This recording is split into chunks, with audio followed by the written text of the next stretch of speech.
ओम शांति। 7 अगस्त 2020 की बाप दादा की साकार मुरली के सार में बाबा ने कहा, मीठे बच्चे, श्रीमत पर चल सबको मुक्ति जीवन मुक्ति पाने का रास्ता बताओ। सारा दिन यही धंधा करते रहो। प्रश्न है आज का, बाप ने कौन सी सूक्ष्म बातें सुनाई हैं जो बहुत समझने की हैं? उत्तर में, सतयुग अमरलोक है, वहां आत्मा एक चोला बदल दूसरा लेती है, लेकिन मृत्यु का नाम नहीं, इसलिए उसे मृत्युलोक नहीं कहा जाता। शिव बाबा की बेहद रचना है। ब्रह्मा की रचना इस समय सिर्फ तुम ब्राह्मण हो। त्रिमूर्ति शिव कहेंगे, त्रिमूर्ति ब्रह्मा नहीं। यह सब बहुत सूक्ष्म बातें बाप ने सुनाई हैं। ऐसी ऐसी बातों पर विचार कर बुद्धि के लिए स्वयं ही भोजन तैयार करना है। अब मुरली विस्तार से। ओम शांति। त्रिमूर्ति शिव भगवान वाच। अब तो लोग त्रिमूर्ति ब्रह्मा कहते हैं। बाप कहते हैं त्रिमूर्ति शिव भगवान वाच। त्रिमूर्ति ब्रह्मा भगवान वाच नहीं कहते। तुम त्रिमूर्ति शिव भगवान वाच कह सकते हो। वो लोग तो शिव शंकर कह मिला देते हैं। या तो सीधा है, त्रिमूर्ति ब्रह्मा के बदले त्रिमूर्ति शिव भगवान वाच। मनुष्य तो कह देते शंकर आँख खोलते हैं तो विनाश हो जाता है। यह सब बुद्धि से काम लिया जाता है। 3 का ही मुख्य पार्ट है। ब्रह्मा और विष्णु का तो बड़ा पार्ट है 84 जन्मों का। विष्णु का और प्रजापिता ब्रह्मा का अर्थ भी समझा है। पार्ट है इन 3 का। ब्रह्मा का तो नाम गाया हुआ है, आदिदेव एडम। प्रजापिता का मंदिर भी है। या है विष्णु का अथवा कृष्ण का अंतिम 84वां जन्म, जिसका नाम ब्रह्मा रखा है। सिद्ध तो करना ही है ब्रह्मा और विष्णु। अब ब्रह्मा को तो एडॉप्टेड कहेंगे। यह दोनों बच्चे हैं शिव के। वास्तव में बच्चा एक है। हिसाब करेंगे तो ब्रह्मा है शिव का बच्चा। बाप और दादा। विष्णु का नाम ही नहीं आता। प्रजापिता ब्रह्मा द्वारा शिव बाबा स्थापना कर रहे हैं। विष्णु द्वारा स्थापना नहीं कराते। शिव के भी बच्चे हैं, ब्रह्मा के भी बच्चे हैं। विष्णु के बच्चे नहीं कह सकते। न लक्ष्मी नारायण को ही बहुत बच्चे हो सकते हैं। यह है बुद्धि के लिए भोजन। आपे ही भोजन बनाना चाहिए। सबसे जास्ती पार्ट कहेंगे विष्णु का। 84 जन्मों का विराट रूप भी विष्णु को दिखाते हैं, न कि ब्रह्मा का। विराट रूप विष्णु का ही बनाते हैं, क्योंकि पहले पहले प्रजापिता ब्रह्मा का नाम धरते हैं। ब्रह्मा का तो बहुत थोड़ा पार्ट है, इसलिए विराट रूप विष्णु को दिखाते हैं। चतुर्भुज भी विष्णु का बना देते हैं। वास्तव में यह अलंकार तो तुम्हारे हैं। या भी बड़ी समझने की बातें हैं, कोई मनुष्य समझा न सके। बाप नए नए तरीके से समझाते रहते हैं। बाप कहते हैं त्रिमूर्ति शिव भगवान वाच राइट है ना। विष्णु ब्रह्मा और शिव, इसमें भी प्रजापिता ब्रह्मा ही बच्चा है। विष्णु को बच्चा नहीं कहेंगे। भल क्रिएशन कहते हैं, परंतु रचना तो ब्रह्मा की होगी ना, जो फिर भिन्न नाम रूप से लेती है। मुख्य पार्ट तो उनका है। ब्रह्मा का पार्ट भी बहुत थोड़ा है इस समय का। विष्णु का कितना समय राज्य है। सारे झाड़ का बीज रूप है शिव बाबा। उनकी रचना को शालिग्राम कहेंगे। ब्रह्मा की रचना को ब्राह्मण ब्राह्मणियां कहेंगे। अब जितनी शिव की रचना है उतनी ब्रह्मा की नहीं। शिव की रचना तो बहुत है। सभी आत्माएं उनकी औलाद हैं। ब्रह्मा की रचना तो सिर्फ तुम ब्राह्मण ही बनते हो।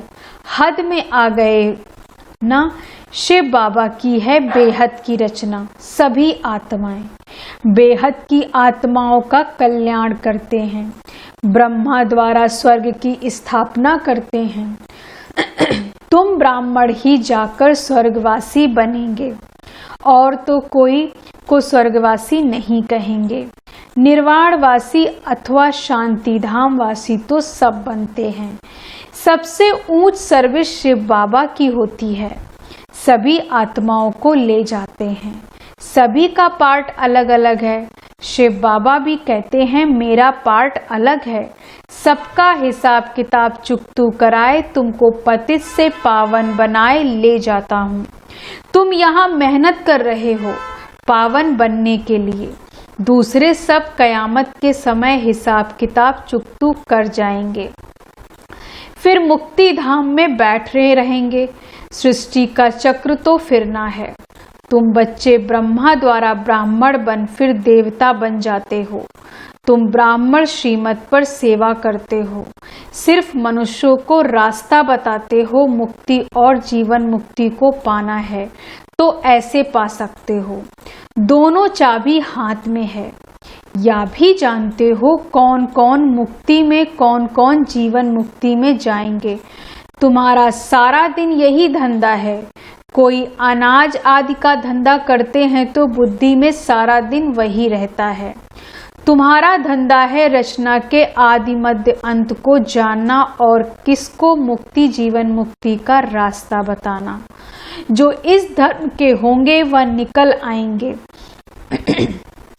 ऐसे बहुत धर्म के हैं जो बदल नहीं सकते। ऐसे नहीं कि फीचर्स बदल जाते हैं, सिर्फ धर्म को मान लेते हैं। कोई बौद्ध धर्म को मानते हैं क्योंकि देवी देवता धर्म तो प्रायः लोप है ना। एक भी ऐसा नहीं जो कहे कि हम आदि सनातन देवी देवता धर्म के हैं। देवताओं के चित्र काम के आते हैं। आत्मा तो अविनाशी है, वह कभी मरती नहीं है। एक शरीर छोड़ फिर दूसरा लेकर पार्ट बजाती है। उनको मृत्युलोक नहीं कहा जाता, वह है ही अमरलोक। चोला सिर्फ बदलती है। यह बातें बड़ी सूक्ष्म समझने की हैं। मुट्ठा थोक अथवा सारा नहीं है। जैसे शादी होती है तो किनको रेजगारी किनको मुट्ठा देते हैं। कोई सब दिखाकर देते हैं, कोई बंद पेटी ही देते हैं। किस्म किस्म के होते हैं। तुमको तो वर्षा मिलता है मुट्ठा, क्योंकि तुम सब ब्राइड्स हो, बाप है ब्राइड ग्रूम। तुम बच्चों को श्रृंगार कर विश्व की बादशाही मुट्ठे में देते हैं। विश्व का मालिक तुम बनते हो। मुख्य बात है याद की। ज्ञान तो बहुत सहज है, भल है तो सिर्फ अल्फ को याद करना, परंतु विचार किया जाता है, याद ही झट खिसक जाती है।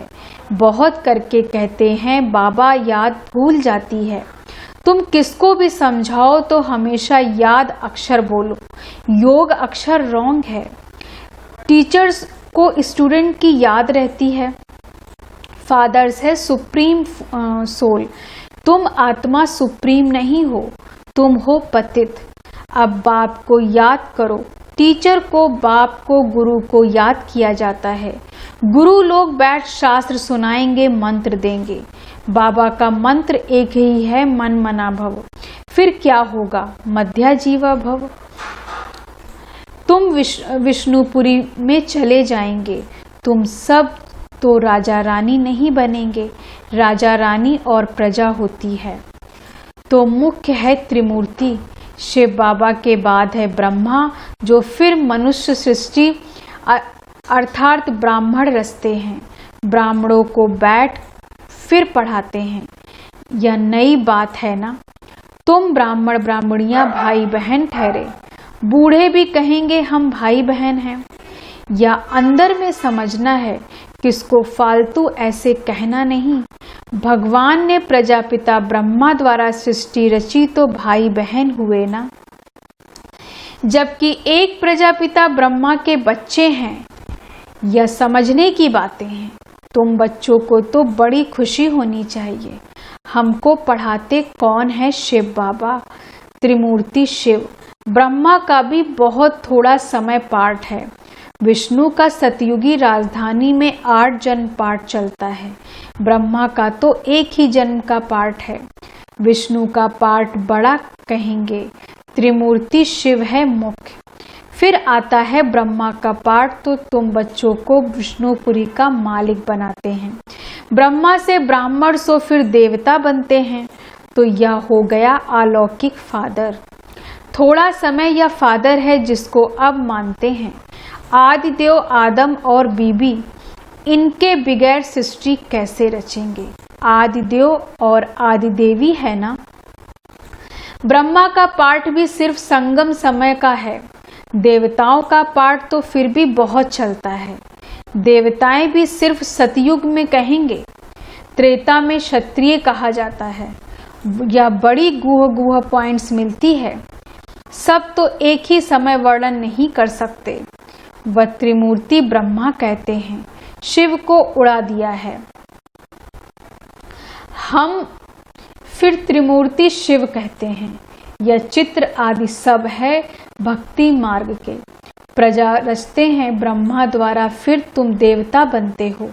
विनाश के समय नेचुरल कैलेमिटीज भी आती हैं। विनाश तो होना ही है। कलयुग के बाद फिर सतयुग होगा। इतने सब शरीरों का विनाश तो होना ही है। सब कुछ प्रैक्टिकल में चाहिए ना। सिर्फ आंख खोलने से थोड़े ही हो सकता है। जब स्वर्ग गुम होता है तो उस समय ही अर्थक्वेक आदि होती है। तो क्या उस समय भी शंकर आंख ऐसे नीचे मीचते हैं? गाते हैं ना, द्वारिका अथवा लंका पानी के नीचे चली गई। अब बाप समझाते हैं, मैं आया हूँ पत्थर बुद्धियों को पारस बुद्धि बनाने। मनुष्य पुकारते हैं, हे पतित पावन आओ, आकर पावन दुनिया बनाओ। परंतु या नहीं समझते कि अभी कलयुग है, इसके बाद सतयुग आएगा। तुम बच्चों को खुशी में नाचना चाहिए। बैरिस्टर आदि इम्तिहान पास करते हैं तो अंदर में ख्याल करते हैं ना, हम पैसे कमाएंगे, फिर मकान बनाएंगे। यह करेंगे तो तुम अभी सच्ची कमाई कर रहे हो। स्वर्ग में तुमको सब कुछ नया माल मिलेगा। ख्याल करो, सोमनाथ का मंदिर क्या था? यह मंदिर तो नहीं होगा। उस मंदिर को 250,000 वर्ष हुआ बनाने में। टाइम तो लगा होगा। पूजा की होगी, उसके बाद फिर वह लूट कर ले गए। फौरन तो नहीं आए होंगे। बहुत मंदिर होंगे। पूजा के लिए बैठ मंदिर बनाए हैं।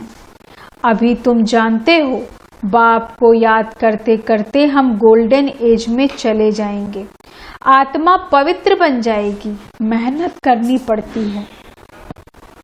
मेहनत बगैर काम नहीं चलेगा। गाया भी जाता है, सेकंड में जीवन मुक्ति, परंतु ऐसे थोड़े ही मिल जाती है। यह समझा जाता है बच्चे बनेंगे तो मिलेगी जरूर। तुम अभी मेहनत कर रहे हो मुक्ति धाम में जाने के लिए। बाप की याद में रहना पड़ता है। दिन प्रतिदिन बाप तुम बच्चों को रिफाइन बुद्धि बनाते हैं। बाप कहते हैं, तुमको बहुत बहुत गुह बातें सुनाता हूँ। आगे थोड़े ही यह सुनाया था कि आत्मा भी बिंदी है, परमात्मा भी बिंदी है। कहेंगे पहले क्यों नहीं यह बताया? ड्रामा में नहीं था। पहले ही तुमको यह सुनाए तो तुम समझ ना सको। धीरे धीरे समझाते रहते हैं। यह है रावण राज्य। रावण राज्य में सब देह अभिमानी बन जाते हैं। सतयुग में होते हैं आत्म अभिमानी। अपने को आत्मा जानते हैं। हमारा शरीर बड़ा हुआ है, अब यह छोड़कर फिर छोटा लेना है।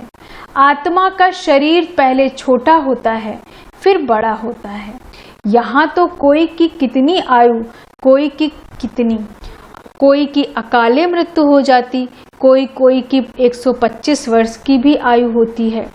तो बाप समझाते हैं, तुमको खुशी बहुत होनी चाहिए बाप से वर्षा लेने की। गंधर्वी विवाह किया, यह कोई खुशी की बात नहीं, यह तो कमजोरी है। कुमारी अगर कहे हम पवित्र रहना चाहते हैं तो कोई मार थोड़े ही सकते हैं। ज्ञान कम है तो डरते हैं।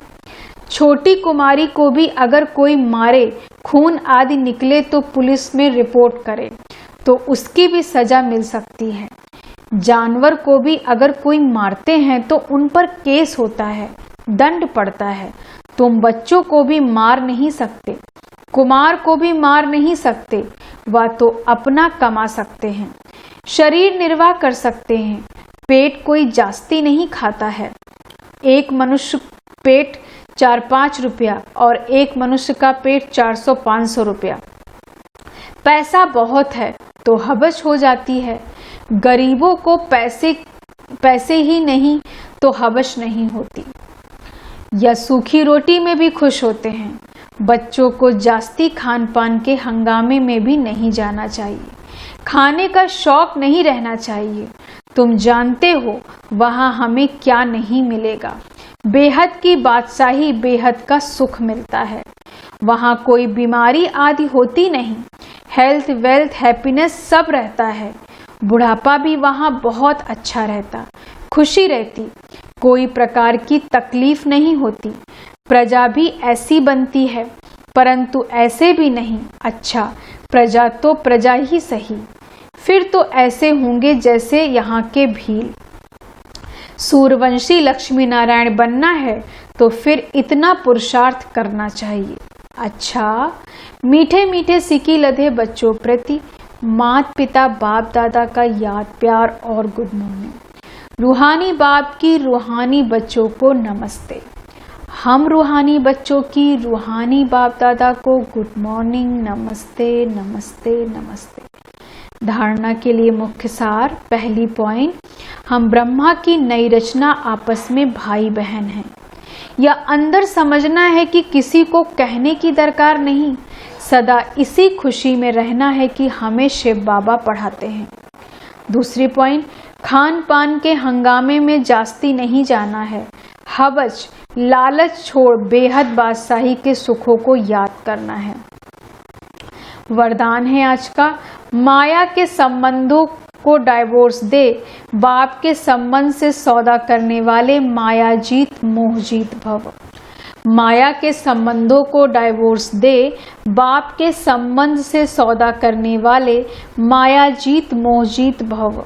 विस्तार से, अब स्मृति में से पुराना सौदा कैंसिल कर सिंगल बनो। आपस में एक दो के सहयोगी भल रहो, लेकिन कंपेनियन नहीं।